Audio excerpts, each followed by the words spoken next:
Hello everyone, this is Mr. Dias again, your business teacher and business consultant, and today we're going to be talking about a key word in management and in business management which has to do with your staff, and that key word is motivation.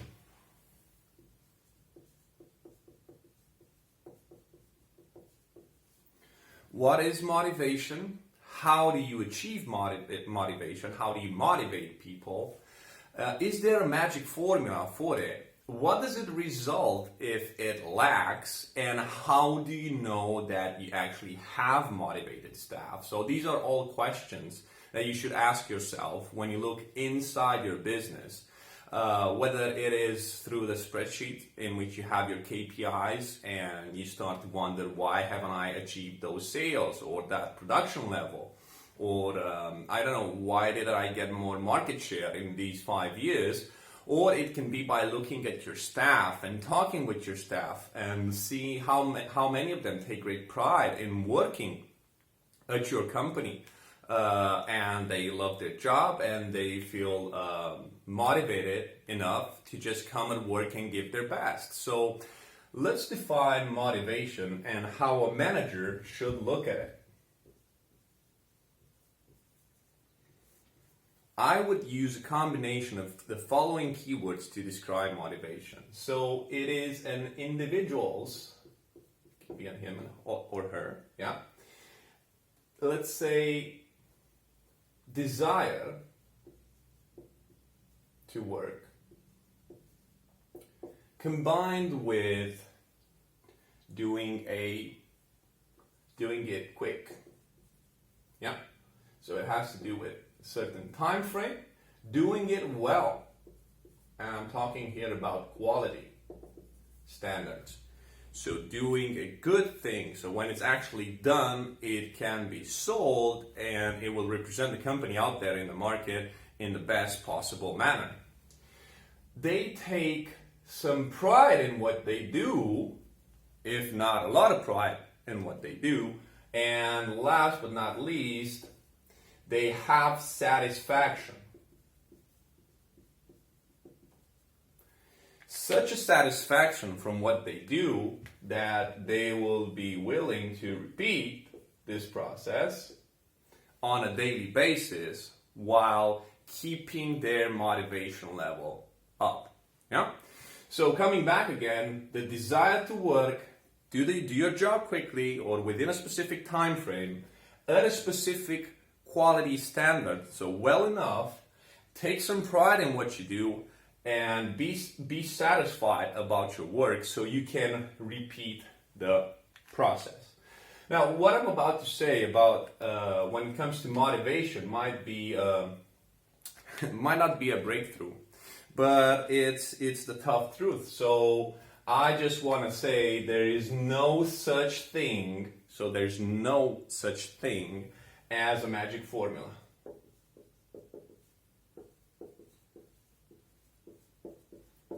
There's no such thing as a magic formula.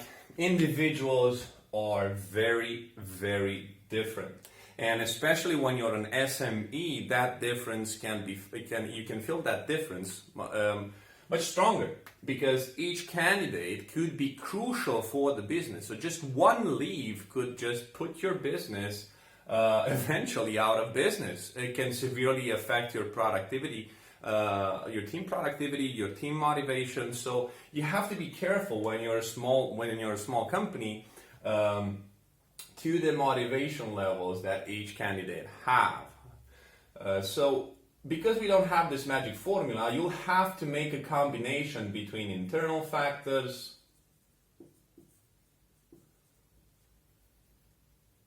external factors, financial, and non-financial rewards.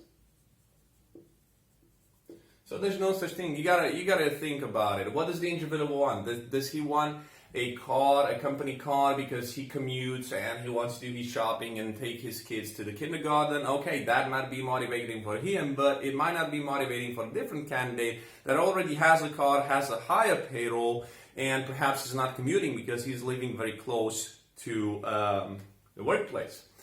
So what is important to keep in mind about motivation is that motivation, it is tightly linked with productivity,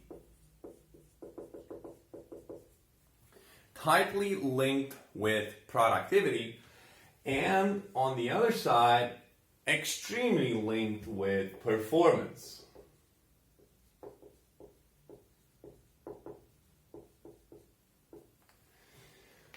Okay, so with the company's performance and the individual's performance is not where we expect it to be, or his or her productivity or our output as a company is not what we expected it to be, we should look first at motivation level. Yeah.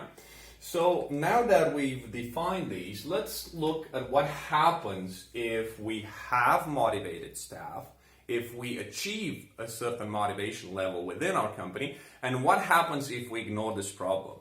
If we purely think of people as just staff, regular John Doe, we don't invest in them, they're there to do their job, they should get their paycheck, and that's it. I don't care as a manager about their motivation level. So the moment you start saying that is the moment you're starting to lose as a business. And I'll tell you right now about the advantages of and disadvantages of keeping an eye on the motivation level. Yeah. So the first disadvantage that I would start with would be high labor turnover. Okay?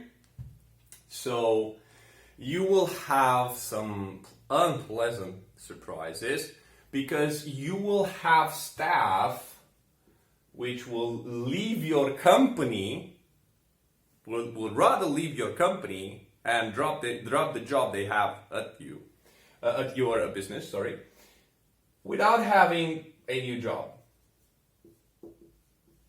They will just do that because they no longer feel motivated of coming over there. So I think it's important at this moment to define what labor turnover is.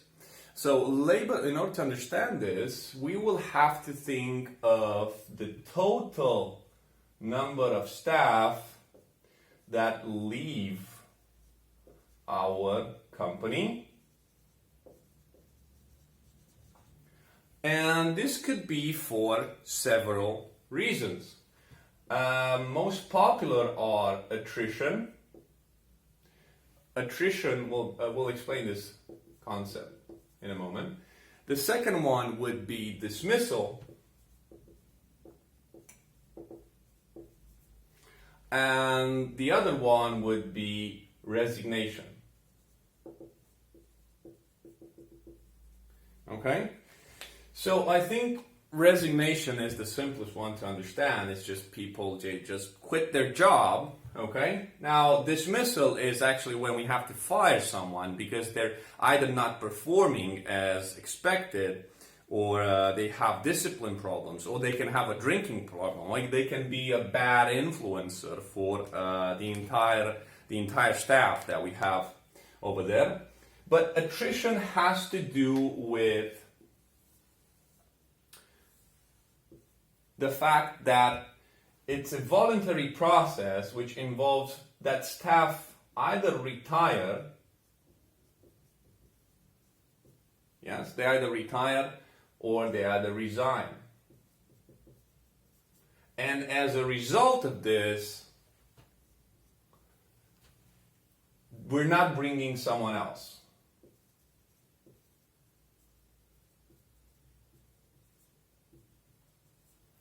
Someone else on that position. So otherwise said, they're not being replaced.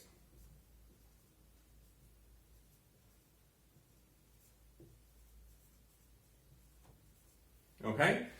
So either if you have labor turnover from as a result of attrition, dismissal, or resignation, you can end up having people leaving your company without actually having a new job.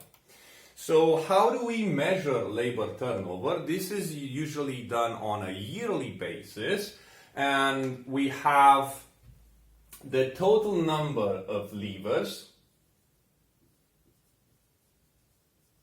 people that decide to leave our company for either for any of these reasons, under the total number of employees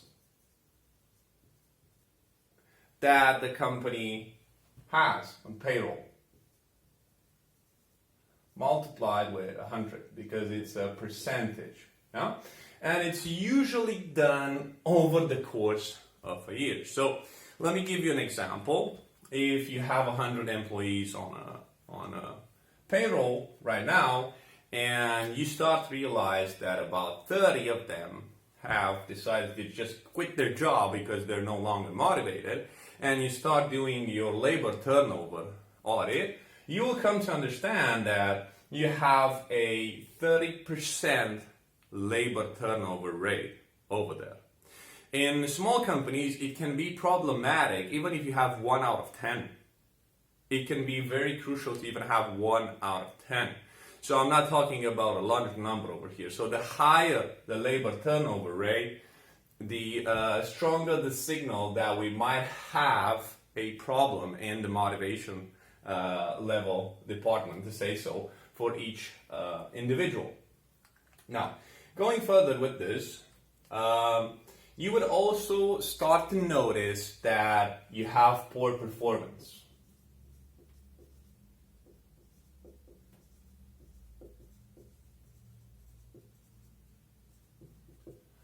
Yeah, so we discussed about the link between motivation level and productivity and performance. So now you have poor performance, and this poor performance could translate into waste, complaints,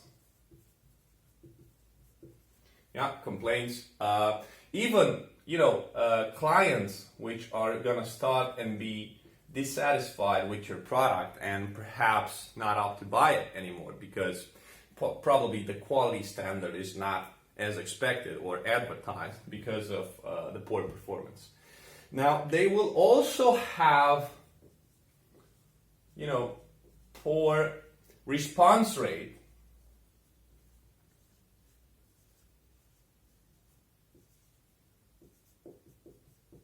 When it comes to involvement or execution.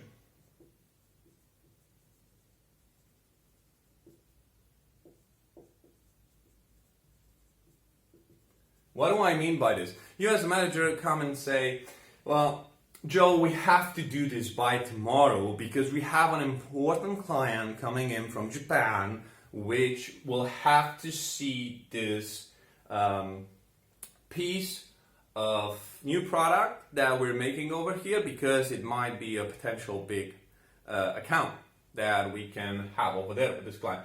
And, because the worker is demotivated and doesn't feel like he belongs over there to that company, doesn't really have respect for the manager, doesn't feel that he or she is appreciated, we'll just say, well, okay, I'll try to do it until tomorrow. But you know what? If it doesn't happen, it's not like the end of the world. So I'm doing my best here. I'm doing my best, taking consideration how the company treats me and thinks towards me. And last but not least would be absenteeism.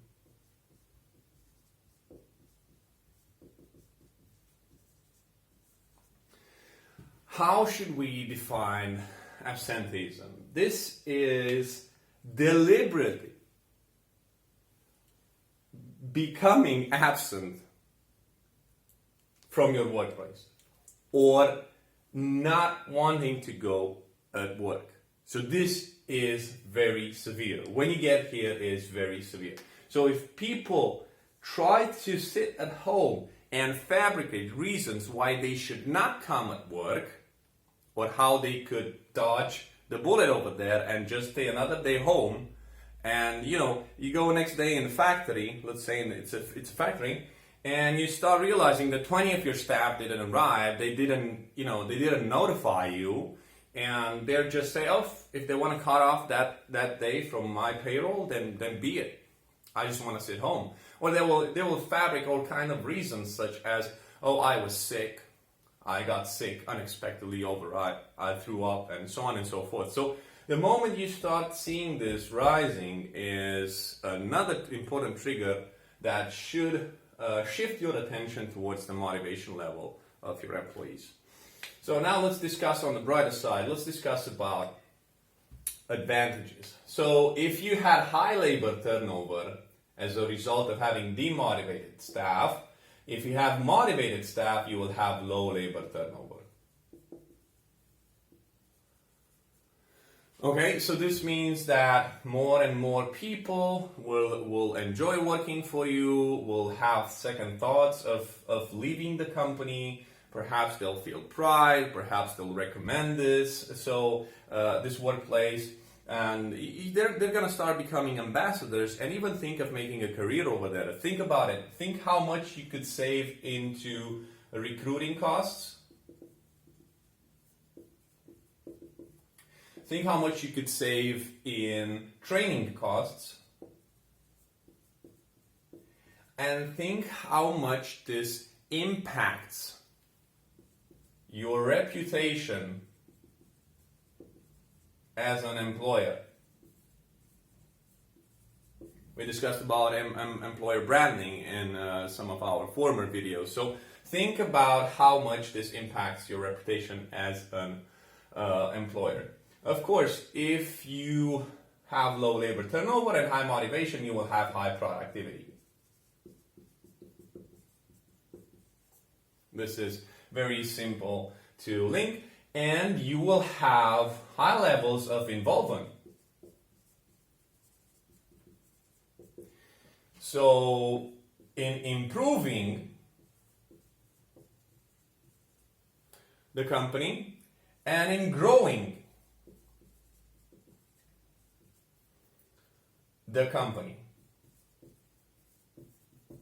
people will want to get involved, take the company problem and their personal problems, try to come with solutions. This is really important. And I would say, last but not least, would be accepting responsibility.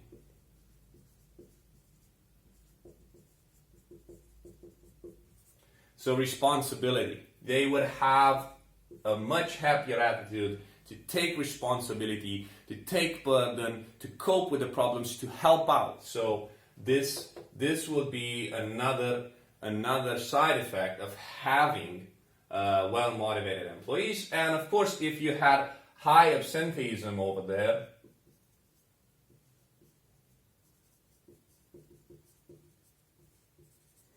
as a result of not having motivated employees, here it will decrease significantly. And this will not be seen as an option for someone that is motivated, enjoys their job, feels appreciated, takes pride in what they do, and they go every day at work knowing that what they do has a certain impact. Thank you very much for watching this video, and don't forget, if you have any query, just drop me a line and I'll help you put it through.